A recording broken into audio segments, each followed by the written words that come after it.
appreciate this question as well, and I'd like to answer it in two ways. And the first one is just, of course, the acknowledgement that immigration law is a federal issue, right? So as state legislators, there's a limited amount that anyone can do.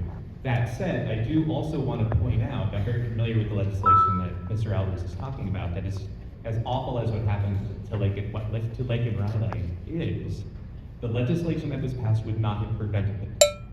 And I spent a fair amount of time with the police department in my own town. I live in Roswell on the other side of the district, same as Mr. Albers.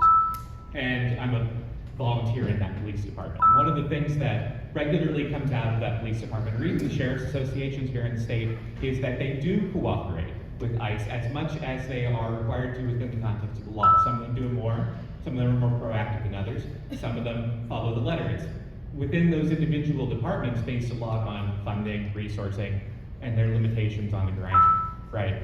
But we need to be very careful in terms of how we choose to potentially penalize our law officers who are doing the best they can with the resources given. The bill that Mr. Albers is talking about potentially defunds those departments if they do not live up to a hypothetical bar, which is not clearly set in the law. So I think it's very careful, we have to be very careful about not overreacting with last reactions, and remembering that, as has been said before by Mr. Christian, this is a federal issue where there's significant reform needed there, and I will stop that.